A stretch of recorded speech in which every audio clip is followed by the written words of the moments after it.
गीता में जहाँ जिस अध्याय को जहाँ रखा उसका एक विशेष महत्व है। अब भगवान सब चीज कह के लास्ट में श्रद्धा त्रय विभाग योग कह रहे हैं। क्या मतलब है इसका? बहुत गहरा मतलब है। हमने गीता पढ़ ली, कर्म योग कर लिया, ज्ञान योग कर लिया, भक्ति योग कर लिया, सब कर लिया, लेकिन हमारे अंदर श्रद्धा पैदा हुई क्या भाई? ये सारे साधन किसके लिए हैं?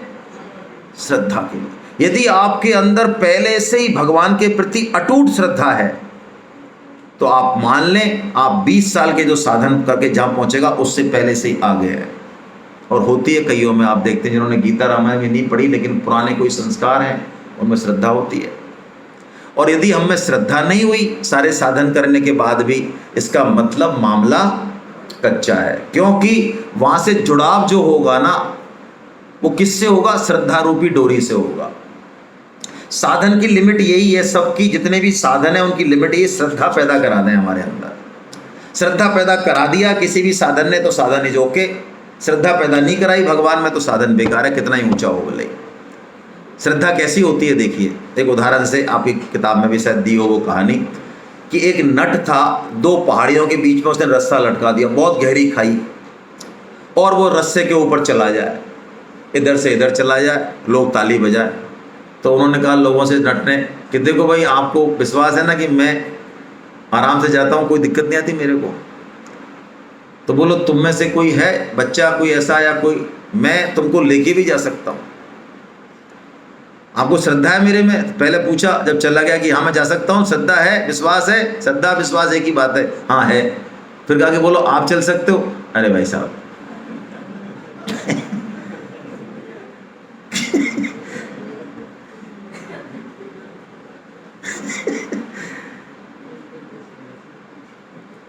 अरे मैं 30 साल से कर रहा हूँ आज तक नहीं गिरा। नहीं नहीं वो ठीक है भाई साहब, बात आपकी सही है। अच्छा वो अपने बेटे को कहता है, अच्छा टिनो बेटा चलता है, खट कुदक के यहाँ बैठ जाता है, वो कंधे पे बैठ जाता है, उसको लेके वो चल जाता है, लेके आ जाता है। फिर कहता है बोलो अब इच्छा है?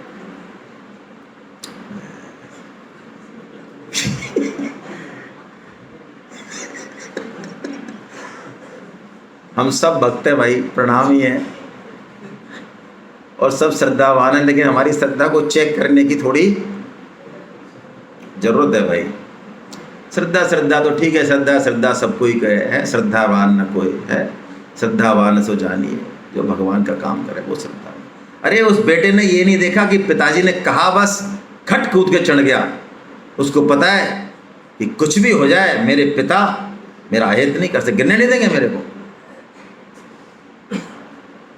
भक्त की ऐसी श्रद्धा होती है भगवान में, जंगल में फंस जाए, किसी भी परिस्थिति में फंस जाए, जैसा कि मैंने आपको उदाहरण दिया, बहुत कठिन है भाई।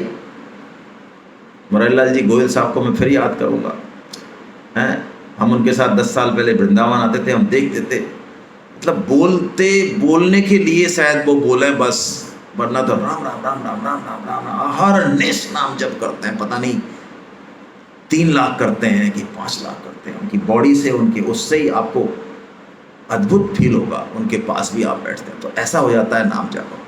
ये मत समझना वो बोले, अरे वो छोड़ो, बोले उसके हवा आएगी ना उसके शरीर से और आपको टच करेगी, इसमें कल्याण है आपका। और ये बात देख भी ली, कैसा विश्वास कि मेरा बेटा जहां होगा भगवान की शरण में होगा, उनके उसमें होगा, कैसा अटूट विश्वास भाई। श्रद्धा यही लेके जाएगी, क्योंकि भगवान ने अब दे दिया, यहाँ पे लास्ट में दिया, यहाँ से वो उड़ान होगी। फ्लाइट जो टेक ऑफ करेगी ना वो यहाँ से करेगी, टेक ऑफ करेगी या लैंड करेगी, टेक ऑफ करेगी, वो यहीं से करेगी, श्रद्धा से ही, श्रद्धा रूपी प्लेटफॉर्म से करेगी भाई, उसके बिना चारा नहीं है कोई। तो श्रद्धा को पहचाने कैसे महाराज? तो भगवान ने कहा देखो तू जैसा यज्ञ करता है, तप करता है, दान करता है, उससे मैं बता दूंगा कि तेरी श्रद्धा कैसी है। तो महाराज ये तो हम करते हैं, थोड़ा टाइम नहीं मिलता हमको है। और यज्ञ भी कई बार हम तो ऐसा है कि हमारे घर में यज्ञ कराते हैं तो हमें मार पीट के बिठा देते हैं, तो हम ऐसे ही बैठते रहते हैं, ओम स्वाहा स्वाहा, हमारा कोई लेना देना नहीं है। तो आप तो हमको देख के समझ लोगे कि ये बहुत श्रद्धावान है तो यज्ञ करता है। हाँ यार ये बात भी सही है। दान भी हम क्या किया, हमारे इतने बड़े लोग बैठे थे तो हमारी भी मूंछों का सवाल था, इसलिए हमें 51,000 रुपये पर्ची काटे भाई, हमारा 1 रुपये देने का मन नहीं था। अरे ये तो गड़बड़ है भाई, ये दान से ही पकड़ में नहीं आ रहा है, तो फर्जीवाड़ा है, फिर कैसे पकड़ में आए? तो भगवान ने कहा अच्छा तू खाना तो खाता है, हाँ वो काम हम जरूर करते हैं भाई साहब, वो हमारा है। अच्छा खाने दिन में 4 बार करते हैं, तो खाने से पता चल जाएगी श्रद्धा, हाँ फिर ठीक है। ओह वो क्या जोरदार बात है। तो 3 श्लोक बोलते हैं भगवान, 3 तरह की श्रद्धा बताते हैं भगवान, सात्विकी, राजसी और तामसी। अब हमको इस तामसी और राजसी श्रद्धा को छोड़ना है और इससे हटके कहाँ आना है? सात्विकी श्रद्धा में आना है पहले तो, हालांकि लास्ट उड़ान में ये श्रद्धा भी जाएगी, है ना, निर्गुण श्रद्धा आएगी, लेकिन पहले इसमें आए तो सही है। नंगा नहाए क्या, निचोड़े क्या, यहाँ आए नहीं और सीधे ही निर्गुण में जाएं, पहले इसमें आए, उसके बाद छोड़ने की बात है। तो आहार, अब भगवान आहार की बात कर रहे हैं, तो 3 तरह के आहार में रुचि बता रहे हैं हमारी। 3 तरह का आहार नहीं बता रहे, रुचि बता रहे कि हमारी किस तरह के आहार में रुचि है, उससे पता चल जाएगा कि हमारी श्रद्धा कैसी है। भगवान कह रहे हैं अति खट्टे, अति नमकीन, बहुत गरम, मसालेदार, चटपटे, चटारेदार हैं, रूक्ष ईक्ष्ण विदा है ना, खमीर उठाना चाहिए, खमीर, फिर फूलेंगे ये ज़्यादा। क्या होता है वो, खमीर से फूलते हैं। अब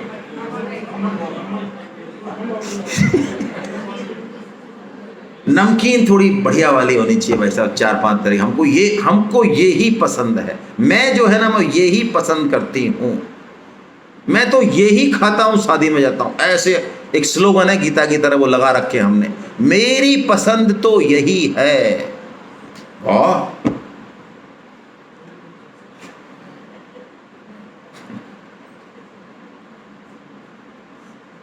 आपकी नापसंद, अरे भगवान की क्या पसंद है जरा उसको तो देख लें। तो ये जो है ये कौन सी श्रद्धा है? ये रजोगुनी है, क्योंकि जो हमारी सबकी है, सबकी ज़्यादातर मेजोरिटी जिसकी है वो किसकी है? राजसी श्रद्धा वालों की है। तो राजसी श्रद्धा वाला करता क्या है, उसको परिणाम में ये सारे आहार, आपने बढ़िया पकौड़े खा लिए, मिर्चीदार, चटकारेदार, और ज़्यादा खा लिए, जितने खाने चाहिए उससे भी ज़्यादा खा लिए, क्योंकि राजसी में क्या है, राज में राग है, पकड़ है।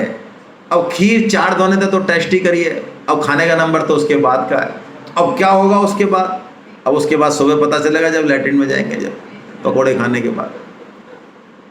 तो ये राजसी है। फिर याद आ रहा है हर चीज नहीं चाहिए ही चाहिए यार, ये तो होना ही चाहिए, ये तो बनना ही चाहिए, ये सब्जी, ये तो मैं देखना भी पसंद नहीं करता हूं।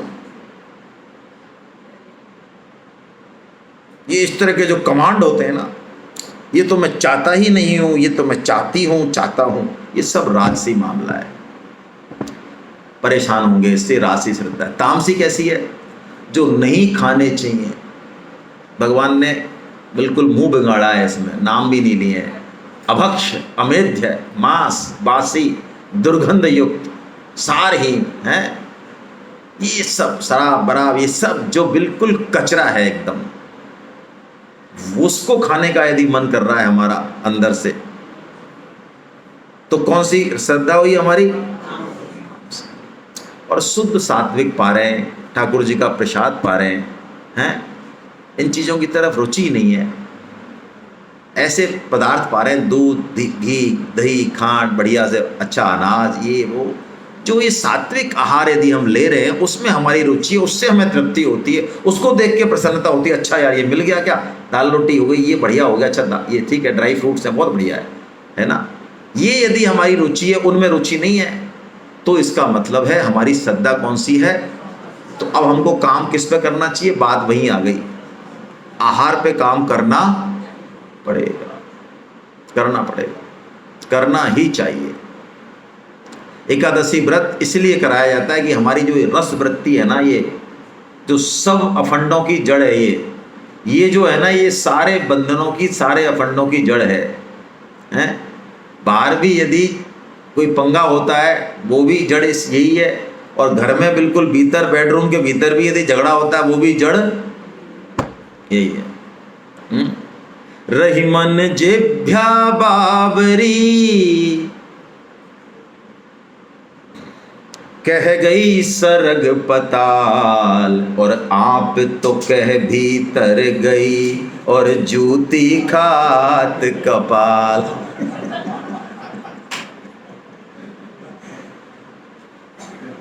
बैठिए आराम से, अब पिटो।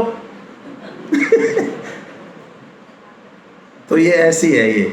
तो ये सात्विक की श्रद्धा, ठीक है। भगवान ने 3 तरह की श्रद्धा का वर्णन किया, फिर भगवान ने यज्ञ, तप और दान का वर्णन किया। कॉमन समझ लेते हैं, वो यज्ञ जो किसी फल इच्छा के बिना किया जाए, मेरी ड्यूटी है इसलिए मैं कर रहा हूँ, इस समाज से देश से लिया इसलिए मैं कर रहा हूँ, मेरी ड्यूटी है भाई। जब परिवार का पालन किया, समाज में दिया, कुछ भी किया, मेरी ड्यूटी है। ये यज्ञ सात्विक यज्ञ। अच्छा डॉक्टर साहब को, हाँ यार ये तो बहुत काम आएंगे, लाइन लगती है लंबी, यदि इनसे परिचय हो जाए तो अपने तो डायरेक्ट एंट्री हो जाएगी। तो डॉक्टर साहब को खुश करो भाई, इनको कोई बढ़िया सी गिफ्ट दो। ये दान कौन सा दान हुआ?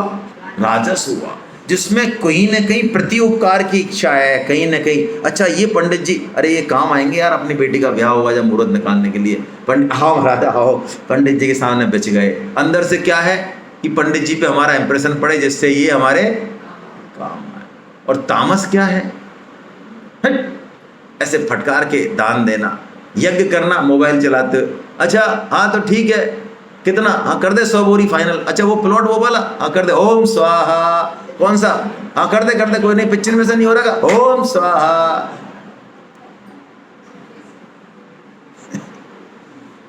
अरे भाई रहने दे, बैठ जा आराम से, कुछ नहीं है, नेगेटिव जा रहा है बेटा अकाउंट। तू सोच रहा हो कुछ कर रहा है, नेगेटिव में जा रहा है, रहने दे, मत ही करे। ये तामस यज्ञ है, ये तामस दान है। पंडितों को क्यों देना दान? कई कहते हैं इन पंडितों ने यार पटवा ने खुद नहीं शास्त्र लिख दिए, और जहां भी देने नंबर अपना खुद ने नाम लिख दिया उन्होंने। शिवलिंग को क्यों दूध चढ़ाएंगे हम? पत्थर है वो तो, इनको पिलाएंगे हम, बच्चों को, गरीबों को, कुत्तों को पिलाएंगे। उधर से वो लाइट ठोकता है व्हाट्सएप पे, वाह वाह वाह वाह वाह। तो मूर्ख राजा को देखो। तो दारू पार्टी क्यों करते हो भाई? जीन्स क्यों पहनते हो भाई? 50 साड़ी क्यों करते हो भाई? मारुति से काम चलता है तो ये 70 लाख गाड़ी क्यों खरीदी है भाई? फोन 5000 का भाई, ये 1 लाख का क्यों ले रखा भाई? इससे पिलाना दूध बेटा? नहीं शिव जी से ही पिलाएंगे दूध तो पूरा। ये गड़बड़ कर रहे हैं शिव जी। हम तो इतने बढ़िया इंसान है, पूछो मत भाई साहब। ये सनातन धर्म जाएगा कहाँ जाएंगे हम? लाइक और आ रहे हैं उस पर, आप ऐसा कोई बढ़िया सा मैसेज दो, और इतने बड़े बड़े पढ़े लिखे अफसरों के ऐसे लाइक आते। हाँ ये है यार, गरीब बच्चों को दूध पिलाना चाहिए, ये वेस्टेज बंद करो भाई। हो क्या बुद्धि फट रही है इनकी। शास्त्र पढ़ने का टाइम नहीं, अहंकार के पुजारी, थोड़ा सा पद मिल गया, थोड़ी प्रतिष्ठा मिल गई, वक्त आएगा मिलेगी सजा, यदि सुधरे नहीं तो। ये यज्ञ तप और दान। अब भगवान अंत में बताते हैं, अर्जुन यज्ञ तप दान करे तो तेरे से कमी रहेंगी भाई, विधि में भी रहेंगी, कोई पदार्थ शुद्ध नहीं होगा, कुछ और काम होगा। अंग वैग्युण्य बोला भगवान ने, टेक्निकल टर्म में। अंग वैग्युण्य मतलब कोई भी हम काम करेंगे तो अंग वैग्युण्य होगा। तो क्या करें महाराज? तो भगवान ने कहा देख मेरे 3 नाम है, उन 3 नामों से तू काम चालू कर और 3 नामों से खत्म कर, तेरी सारी जो है कोई कमी पूर्ति होगी। अरे ये ठीक है महाराज। हाँ तो भगवान ने बताया ओम, तत् और सत। और ओम में और राम में कोई फर्क नहीं है, ये संस्कृत के प्रकांड विद्वानों ने हर तरीके से प्रूव कर दिया। और राम में और कृष्ण में और हरि में कोई भेद नहीं है। तो यानी हम करें क्या, कोई भी काम करें तो पहले हम क्या करना चाहिए? हमको भगवान का नाम लेना चाहिए, स्मरण करना चाहिए, और काम खत्म होते ही फिर भगवान का नाम लेना चाहिए। तो हमने कुछ गड़बड़ भी करी जाने में अनजाने में, वो सारी गड़बड़। ये बात किसने बोली है? ये बात बोली है शुक्राचार्य जी महाराज ने बोली है। ये भागवतम पढ़ें आप। जब राजा बलि का यज्ञ होता है, भगवान सारा काम कर देते हैं, वरदान हो जाता है, शुक्राचार्य जी रूठ के चले जाते हैं कि तूने मेरी बात ही नहीं मानी, पट्टे सारा लौटा दिया। तो भगवान जाते हैं शुक्राचार्य जी के पास, शुक्राचार्य जी ये आपका शिष्य है बलि। हाँ बिल्कुल है महाराज, तो देखो ये इतना बड़ा यज्ञ कर रहा है, आप करा ही रहे थे, आप गुरु हैं इसके, तो महाराज इसमें यज्ञ में कोई कमी वमी होना तो जरा आप दूर करो। अब भगवान की आज्ञा। तो शुक्राचार्य जी एक बड़ी अच्छी बात बोलते हैं कि प्रभु आप मुझे क्यों भरमा रहे हैं, जहाँ आप प्रकट हो गए हैं, जहाँ आप में श्रद्धा हो गई, आप में निष्ठा हो गई, भला वहाँ कोई कमी रह सकती है क्या? अरे आपका एक नाम लाखों कमियों को पूरा कर देता है। ये शुक्राचार्य जी महाराज का वर्डिक्ट है वहाँ पे भागवतम में। तो हम भगवान का नाम लें और उस श्रद्धा को जो है पुष्ट करें। ये श्रद्धा हमारी उसमें ही मिल जाए, भगवान नाम में, इसका हम प्रयास करें। राजसी छोड़ें, तामसी छोड़ें, सात्विक पे जाएं और आगे जाएं। हरे कृष्णा।